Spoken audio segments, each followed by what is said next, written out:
You've been lied to your entire life about money. Not by accident, not by mistake, but deliberately, systematically, by people who benefit from your ignorance. These lies were told to you by your parents, who were told by their parents, who were told by their parents. They were reinforced in school, repeated by the media, and embedded so deeply in our culture that questioning them feels wrong. But here's the truth. These lies are keeping you poor. They're keeping you trapped in a cycle of working hard, staying broke, and wondering why success seems to come so easily to others.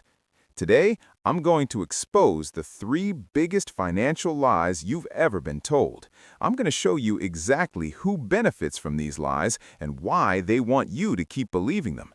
And by the end of this video, you'll understand that the real risk isn't investing, isn't the stock market, isn't starting a business. The real risk is not understanding money, and that ignorance is exactly what they're counting on. Let's start with the big one, the lie that's been drilled into your head since childhood. Money doesn't buy happiness. You've heard it 1,000 times, from your parents, your teachers, movies, songs, everywhere. It's presented as ancient wisdom, a timeless truth that keeps you grounded and prevents you from becoming materialistic and shallow. But here's what nobody tells you.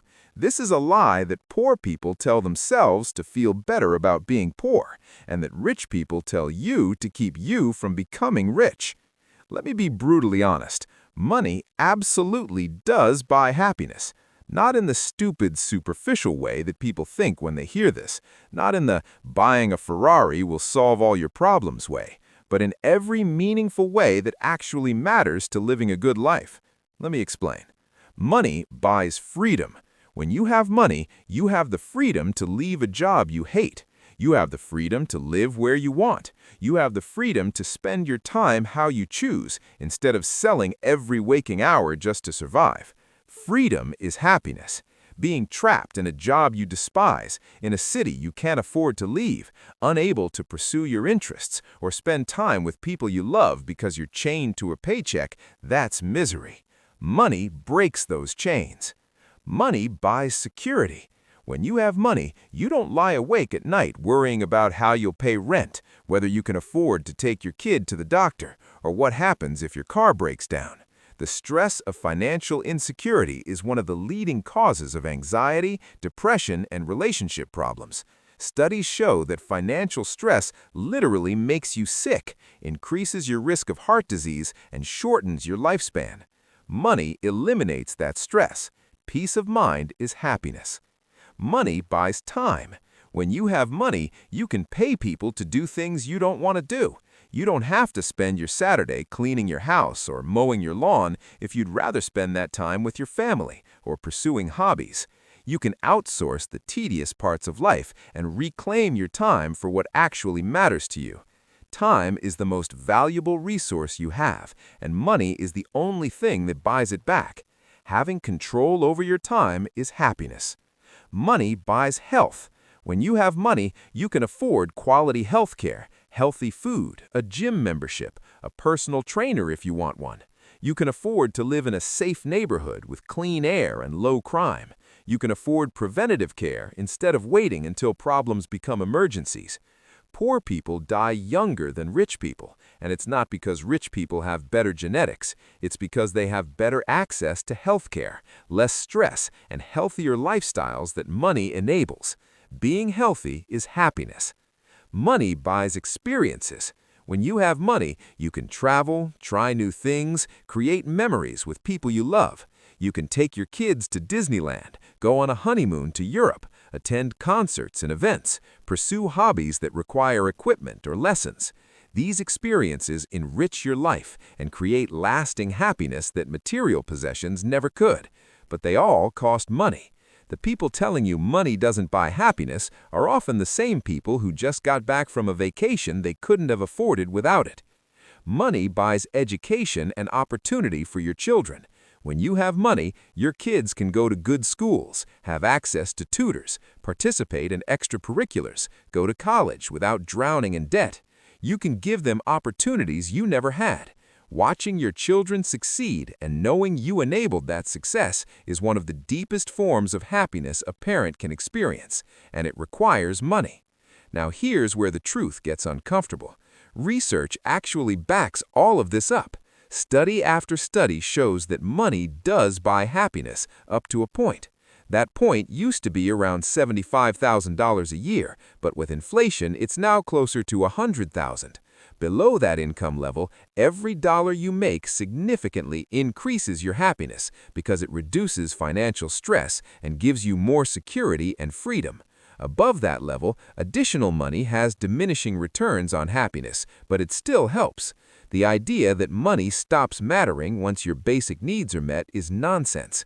Tell that to someone making $100,000 who's comparing their life to someone making $1 million. So, why do people say money doesn't buy happiness? Two reasons. First, poor people say it to cope with not having money. It's a psychological defense mechanism. If you can convince yourself that money wouldn't make you happier anyway, then not having it doesn't hurt as much. It's easier to believe that rich people are secretly miserable than to confront the reality that you're struggling and they're not. This is understandable. It's human nature, but it's still a lie, and believing it keeps you from doing what's necessary to improve your situation. Second, rich people say it to keep you from pursuing wealth. Think about it. If everyone understood that money does buy happiness, freedom, security, and opportunity, everyone would be aggressively pursuing wealth. There would be more competition for resources, jobs, investments, everything. The wealthy benefit from a population that believes money doesn't matter, that pursuing it is shallow, that there are more important things in life. Because while you're believing that, they're accumulating more wealth, buying more freedom, and securing better lives for their families. Here's the real truth about money and happiness. Money doesn't automatically make you happy if you're a miserable person to begin with. If you have deep psychological issues, trauma, or personality disorders, money won't fix that. You can be rich and depressed. You can be rich and lonely. You can be rich and unfulfilled. That's where the myth comes from. People see wealthy individuals who are unhappy and conclude that money doesn't buy happiness, but that's faulty logic. Those people would be even more unhappy if they were poor. Being rich and depressed is better than being poor and depressed, because at least when you're rich and depressed, you can afford therapy, medication, time off work, and you're not also stressed about bills. The truth is simple. Money solves money problems, and money problems are the biggest source of stress and unhappiness for the vast majority of people. Eliminating those problems doesn't automatically make you happy, but it removes the primary obstacle to happiness. It gives you the foundation to build a good life. Everything else, your relationships, your health, your purpose, those things determine your ultimate happiness, but money gives you the resources and freedom to pursue them. Without money, you're stuck in survival mode, and you can't thrive when you're just trying to survive. Don't believe the lie that money doesn't buy happiness. It does. Anyone telling you otherwise either doesn't have money and is coping, or has money and doesn't want you to get yours. Wake up. The second lie you've been told is that investing is risky, that the stock market is basically gambling, that you could lose everything, that it's better to play it safe, keep your money in savings, and not risk what you've worked hard for.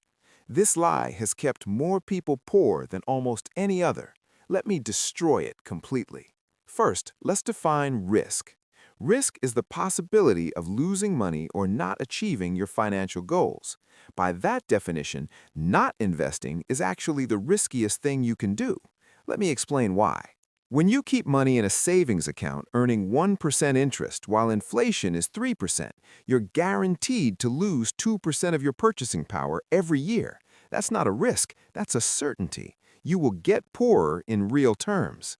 We covered this in detail in previous videos, but the math is undeniable. Cash loses value over time. Keeping significant money in cash is a guaranteed loss. That's risky. When you don't invest, you're betting your entire financial future on your ability to work. You're betting that you'll stay healthy, keep your job, be able to work until retirement age, and that your wages will keep up with inflation. Those are big bets. What happens if you get sick? What happens if you get laid off? What happens if your industry becomes obsolete? What happens if you physically can't work anymore? Without investments generating passive income, you're one disaster away from financial ruin. That's risky. When you don't invest, you're guaranteeing that you'll have to work your entire life. You'll be 70 years old, tired, worn out, and still showing up to work because you have no choice, because you didn't build wealth when you were young enough for compounding to work in your favor. That's a guaranteed bad outcome. That's risky. Now let's talk about what people think is risky: investing in the stock market. Yes, the stock market goes up and down. Yes, you can lose money in the short term. Yes, if you panic sell during a crash, you'll lock in losses. But here are the facts that nobody emphasizes when they tell you investing is risky. Over any 20-year period in history, the stock market has never lost money. Never. If you invested at the peak right before the Great Depression in 1929, the worst possible time, and held for 20 years, you still made money. If you invested right before the 2000 dot-com crash, the worst possible time, and held for 20 years, you made money. If you invested right before the 2008 financial crisis, the worst possible time, and held for 20 years, you made a lot of money. The stock market has gone up over every sufficiently long time period. That's not risky. That's as close to guaranteed as you can get in investing. The average annual return of the stock market over the past century is about 10%. Some years it's up 30%. Some years it's down 20%. But average it out and you get 10%. Compare that to the 1% you get in a savings account or the 3% inflation rate. Investing in the stock market isn't risky. It's the only rational choice if you want to build wealth. But let's address the fear. People are afraid of crashes. They remember 2008 when the market dropped 50%. They think if they invest, they'll lose half their money and never recover. But here's what actually happened to people who stayed invested through 2008. They watched their accounts drop, yes, but they didn't sell, and within a few years, the market recovered and went on to reach new highs. If you had invested $10,000 right before the crash and just held, by 2015, you'd have more than you started with. By 2020, you'd have doubled your money. By today, you'd have tripled it. The only people who lost money in 2008 were people who sold in a panic. Holding through the crash made you rich. This is the pattern throughout history. Every crash is followed by a recovery and new highs, every single time. The crashes are temporary. The growth is permanent. If you understand this, market crashes aren't scary. They're opportunities to buy more while prices are low. But most people have been conditioned to fear volatility, so they sit on the sidelines in cash, watching their purchasing power erode, thinking they're being safe when they're actually taking the biggest risk of all. Now, is there risk in individual stocks? Absolutely. Any single company can go bankrupt. Enron, Lehman Brothers, countless others have gone to zero. If you put all your money in one stock, you could lose everything. That's genuinely risky. But that's not what smart investing looks like. Smart investing is buying index funds that own hundreds or thousands of companies. When you own the entire market, individual company failures don't matter. Some companies fail, others succeed, and the market as a whole goes up over time. This is diversification, and it eliminates the risk of any single investment destroying you. Let me put this in perspective. If you invest $10,000 at age 25 and add $500 a month until age 65, earning the market's historical average of 10% annual returns, you'll have over $3 million at retirement.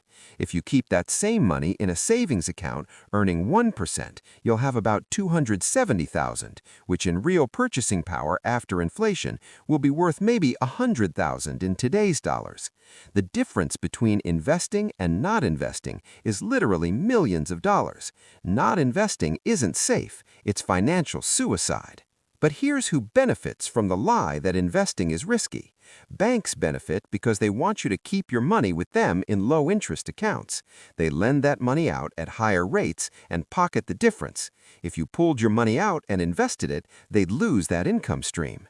Financial advisors who charge high fees benefit because they can position themselves as the experts who protect you from the scary stock market, when in reality, a simple low-cost index fund would serve you better.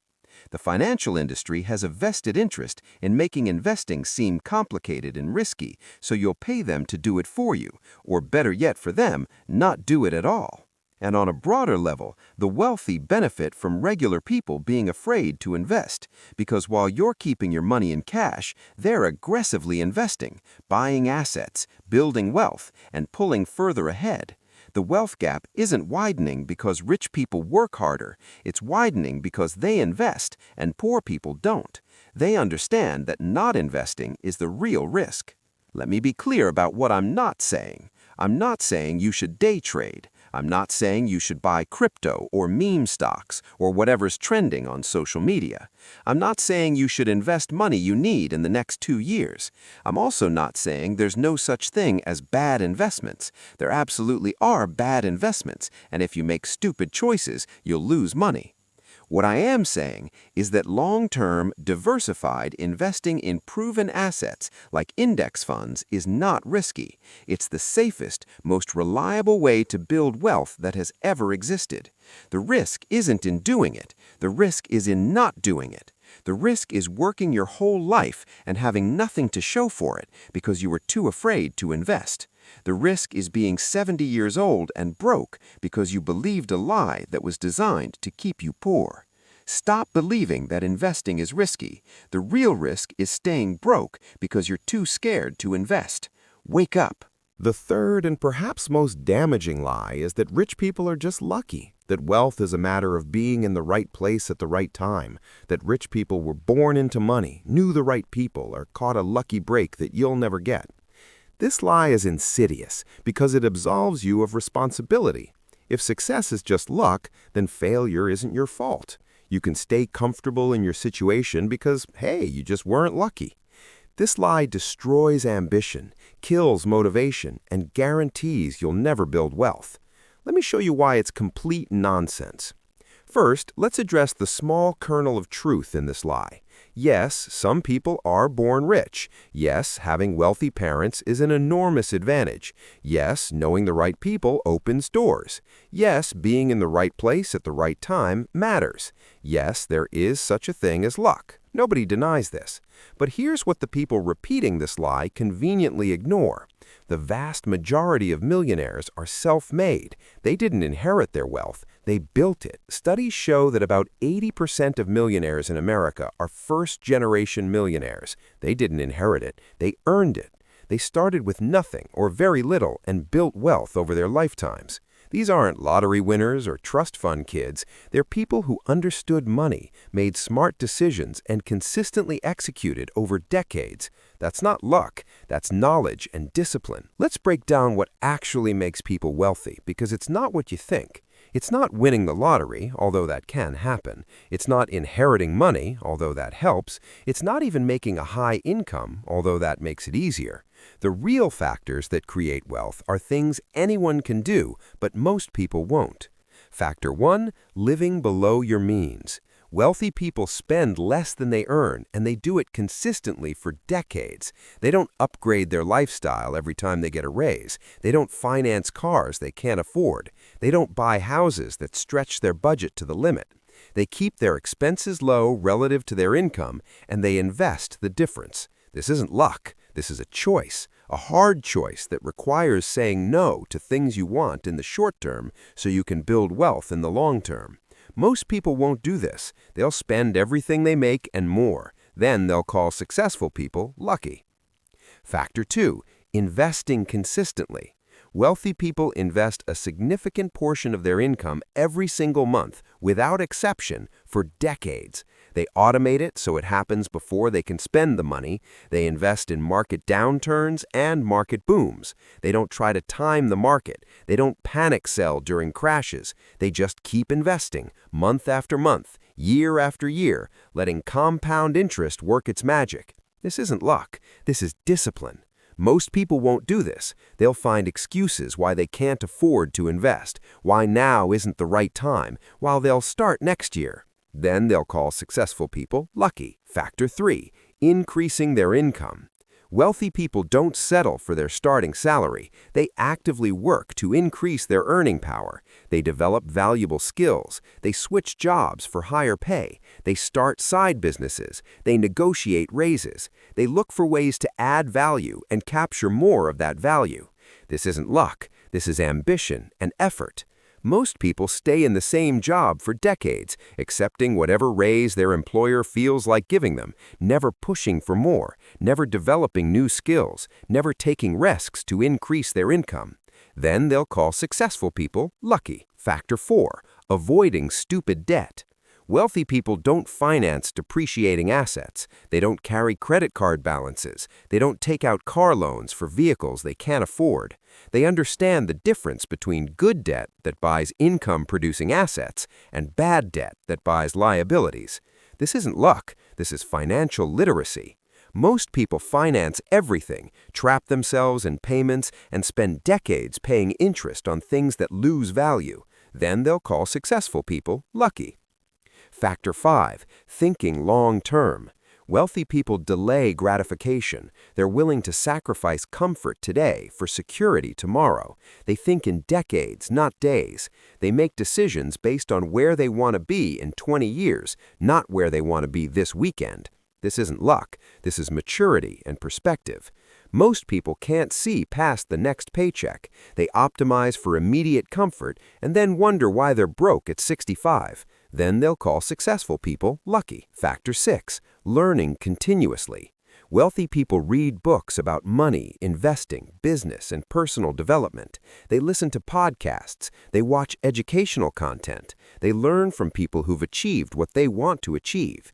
They treat financial education as a lifelong pursuit. This isn't luck. This is curiosity and commitment to growth. Most people never read a single book about money after finishing school. They stay ignorant about finances and make terrible decisions as a result. Then they'll call successful people lucky. Now, let's address the elephant in the room. What about the people who had advantages? The people born into wealthy families, who went to elite schools, who had connections? Yes, they had a start. Life isn't fair. Some people start at third base. But here's the thing. You're not competing against them. You're competing against your current self. The question isn't whether someone else had it easier. The question is, are you doing everything you can with what you have? Because here's the reality. A middle-class kid who lives below their means, invests consistently, avoids bad debt, increases their income, and thinks long-term will become a millionaire. It might take 30 years, it might require sacrifice, it might not make them as rich as someone who started with a trust fund, but they will build wealth, they will achieve financial security, they will retire comfortably. This is mathematically guaranteed if they execute. The problem is, most people won't execute. They'll make excuses. They'll blame luck, circumstance, the system, rich people, anything but themselves. And those excuses feel good in the moment. They protect your ego. They allow you to avoid uncomfortable truths about your own decisions. But they also guarantee you stay poor.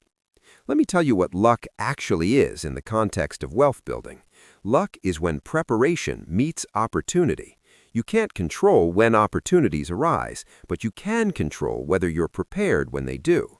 The person who's been investing, learning, building skills, and living below their means for 10 years is lucky when a market crash happens and they have cash to invest at discounted prices. The person who's been developing expertise in their field is lucky when a high-paying job opens up and they're qualified.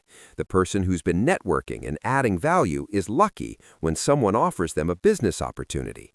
That's not random luck. That's being positioned to capitalize on opportunities that happen to everyone, but that only prepared people can seize. Unprepared people see the same opportunities and can't act on them because they're broke, in debt, unskilled, or unknown. Then they watch someone else succeed and call them lucky.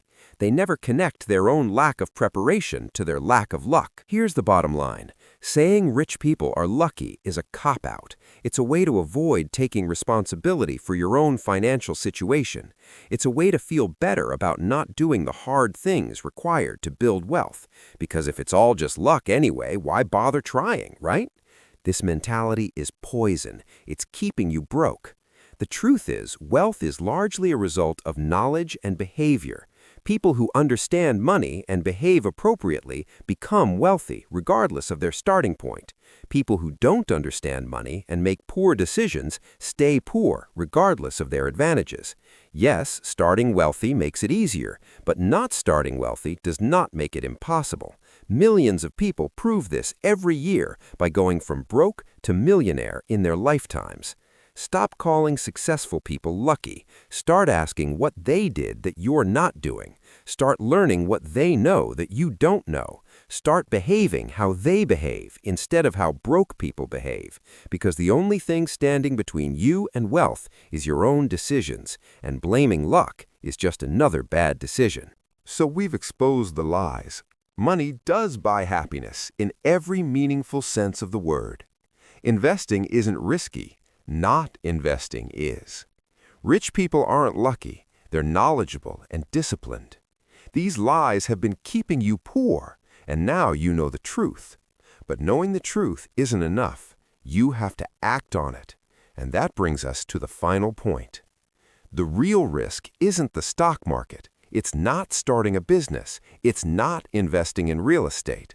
The real risk is not understanding money. Financial ignorance is the most expensive ignorance there is. It costs you millions of dollars over your lifetime. It costs you freedom, security, and opportunity. It costs you the ability to live the life you want and provide for the people you love. Think about the cost of not understanding inflation, millions of dollars in lost purchasing power over a lifetime. Think about the cost of not understanding investing, millions of dollars in potential returns that you never captured because you were too afraid or ignorant to invest.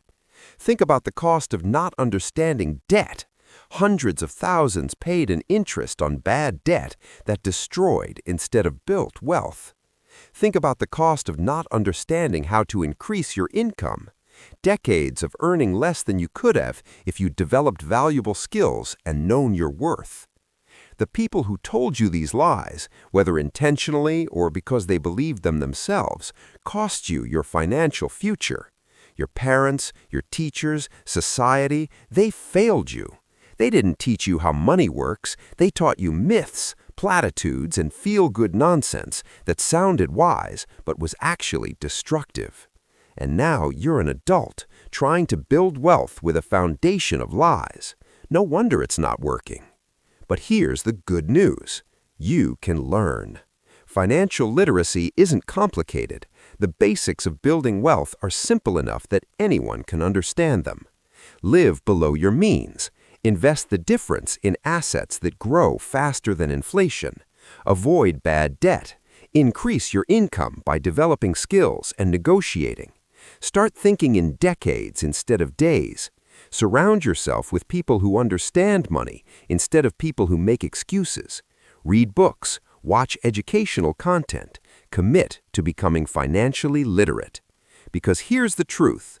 5 years from now, 10 years from now, 20 years from now, you're going to look back on your life and you're going to see either the results of the decisions you make today or the consequences of the decisions you didn't make. You're either going to be wealthy, secure, and free, or you're going to be broke, stressed, and trapped. And the difference between those outcomes isn't luck. It's not circumstances. It's knowledge and execution. The real risk is doing nothing. The real risk is believing the lies, staying comfortable, and waking up at 65 with nothing. Don't let that be you. You've been lied to about money your entire life. Money doesn't buy happiness. Investing is risky. Rich people are lucky. These lies were designed to keep you poor, keep you working, keep you from building real wealth. Now you know the truth. Money does buy happiness in the form of freedom, security, time, and opportunity. Investing isn't risky. It's the safest path to wealth. Rich people aren't lucky. They're knowledgeable and disciplined. The real risk isn't the stock market or starting a business or any of the things you've been taught to fear. The real risk is not understanding money. Financial ignorance is what keeps people poor, and financial education is what sets them free. You now have a choice. You can go back to believing the lies, staying comfortable and accepting mediocrity, or you can reject the lies, pursue knowledge, and build the wealth you deserve. If this video woke you up to the lies you've been told, smash that like button right now. If you want more truth about money that nobody else is teaching you, subscribe to this channel and hit the notification bell. I'm exposing the systems that keep people poor and teaching you how to beat them. This is your week-ending wake-up call. Share this video with everyone you know who's been believing these lies. Help them see the truth, because knowledge is power, and financial knowledge is the power to change your life. The lies end here. Your wealth building starts now. Stop believing what you were told. Start understanding money. I'll see you in the next one.